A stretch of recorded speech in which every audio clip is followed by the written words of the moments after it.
Congresswoman Stefanik, it is great to see you. Thank you so much for joining us. Great to be back, Liz. So a very busy news cycle at the moment. I do want to get your reaction to reports that the president ostensibly is going to announce that he'll allow sanctions to go forward on Iran, which is the first step toward withdrawing from the nuclear deal. My understanding is that that is something you would support. I would support increased sanctions on Iran. I oppose the Iran nuclear deal. I had great concerns with what happens after 2025. I have concerns that ballistic missiles were not included in the Iran nuclear deal. So I think we need to be tough on Iran.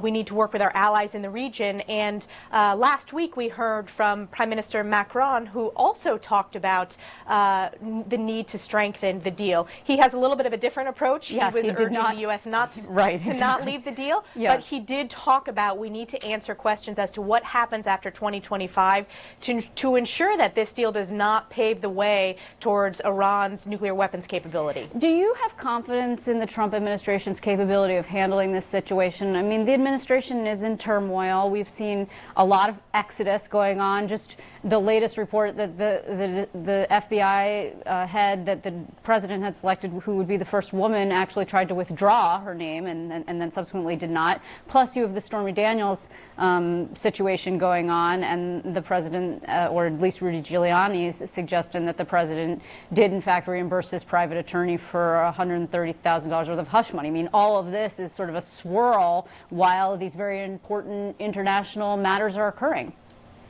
Well, first of all, when it comes to some of the accusations regarding the president, I do support the Mueller investigation. I think that is the way to get to the Mueller investigation.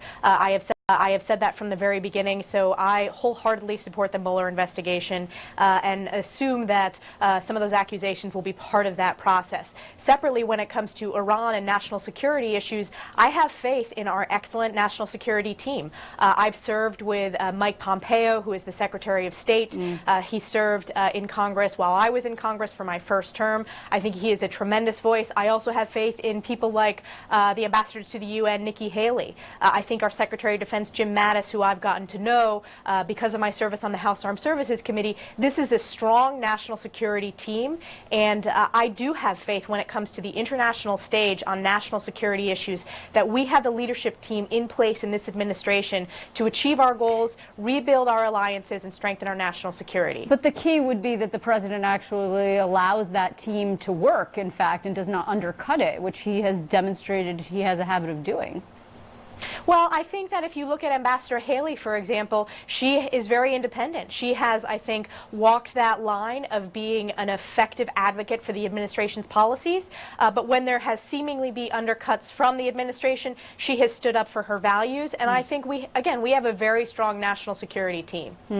I do a lot of change also going on in your conference. So many members seeking or deciding not to seek re-election, including the speaker, who you have a long-standing relationship with, Paul Ryan. You assisted him when he ran for vice president. Are you worried about the future of your conference?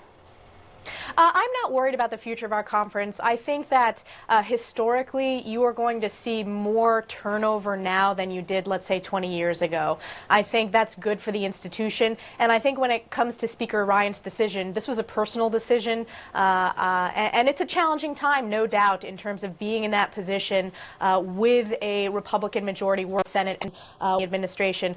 But I know Paul pretty well personally. His oldest daughter is 16. That's the same age that Paul was when his father passed away. And when he spoke to the conference and then a smaller group of members, he really spoke from the heart. And I wish him the best in the next chapter. I think we have a lot of talented members who are rising up the ranks. And what I'm really excited about is we have a lot of great incumbents in New York State, and particularly upstate New York. These are Republicans who are working hard representing their districts. I think of people like John Katko, John Faso, who I work with every day and I think are doing a great job. Well, I mean, both of those are top targets, actually, now that you mention them, of the Democrats in D.C. Also, yourself, I mean, there's a whole passel of Democrats who are seeking to unseat you and who are predicting that they will be successful because of the so-called blue wave. Your district has changed hands several times. It was traditionally GOP and then subsequently went back and forth. Are you worried about the blue wave? I'm focused on representing my district. As you know, Liz, I've had tough elections since I ran in my primary, and I'm very proud of my independent record, and I'm very proud of the outcomes of those elections. In my 2014 race, I won by over 20 points, and this last race, I won by over 35. In my race in particular, there's a very crowded Democratic field. They are struggling to break out, and they're not talking about issues that are really important in my district, which is why I've focused on dairy pricing issues and the upcoming farm bill, veterans care, making sure that I was an independent voice on the tax issue, for example.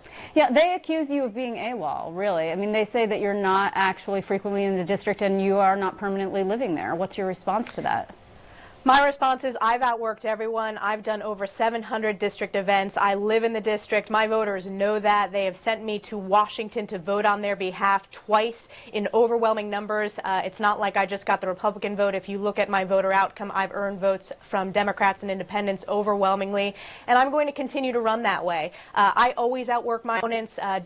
Just last week during our district work week, I had a dairy roundtable in Beekmantown. I had a VA roundtable in Plattsburgh. I visited two manufacturers in Fulton County. The last district work week before that, I had two high-profile town halls that went very well. One was in South Glens Falls, the other was in Mariah. So you know that I work my district very hard, and I am familiar with the issues. But most importantly, my constituents know that, Liz, and they know it's a big district. I have 194 towns and villages, right, and I make it a priority to get to the 12 counties as much as possible. You bring up agriculture and the agriculture bill. One of the key components of that is food stamps. And we're having quite a battle over that. And in fact, the administration's effort to require more work requirements. And you mentioned your colleague John Faso, who's really taking some criticism on that. What's your position? My position is I support the farm bill that is working its way through the House. We anticipate it will come to the House floor probably next week. With the cuts that are proposed, just to be clear? So I support modernizing the SNAP program. There will be no changes to SNAP programs for the seniors or for disabled or for single parents with young children. But I do think having a pathway towards economic opportunity, trying to think outside of the box when it comes to incentivizing educational programs, training programs, that's a good thing, because every time I visited a business in my district, Liz, they have available jobs, and they're looking for the skill set to fill those jobs. So I think having innovative solutions at the state level to provide increased training opportunities, again, increased educational opportunities, that's a pathway out of poverty. And I think these are important conversations we need to be having.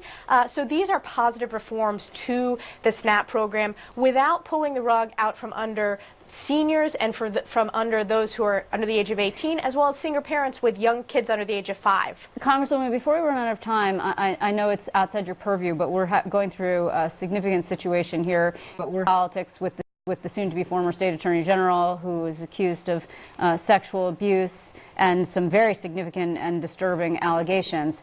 First, I'd like to get your reaction, but also sort of on a broader platform, if you will, the Me Too movement. I mean, there was for a while rumors that there would be a whole list of names of people who were outed from Washington, D.C. That didn't happen necessarily, and sort of efforts in terms of addressing sexual harassment kind of put on the back burner. Could you first respond to the Schneiderman scandal, and then secondly, do you think enough is being done in D.C. on sexual harassment? Well, I was deeply disturbed when I read the New Yorker article last night regarding Schneiderman. He made the right decision to resign. His behavior, there is no excuse for his behavior. And I'm glad that members of his own party called for him to resign. And we have a number of very talented prosecutors who I think should be considered by the Assembly and the Senate to fill the Attorney General role. When it comes to Congress, we need to take seriously updating our sexual harassment laws. I'm pleased that the House passed on a very bipartisan basis updates to our standards in Congress. I mean, it is unacceptable that prior to that legislation that we passed, it was unclear where victims would go. They could go to the Ethics Committee, they could go to a separate Ethics Committee, and we needed to clarify that to make sure. There have been some members that have resigned and stepped down due to sexual harassment, so this is something that we need to continue to grapple with, and it's why I'm focused on recruiting women. I know there's a lot of focus on the number of Democratic women running for Congress, but as the NRCC's recruitment chair, I'm very proud that we have the highest number of Republican women ever running for the House. 91 women running. Some of them have to get through primaries. That includes our incumbents. But we are moving in the right direction. Obviously, there's more work to be done. But that was one of my focuses as recruitment chair. And you feel comfortable in Washington? as a woman? I do feel comfortable in Washington. I have not been sexually harassed in Congress. As a young woman, you face different challenges in terms of how the media covers appearances, for example. I think any woman would tell you that who's in the public eye. But no, I have not been sexually harassed in Congress. Well, Congresswoman, we thank you very much. Of course, New York 21 is one of the races that we're watching very closely. We do appreciate your time, and we will be talking with you again soon.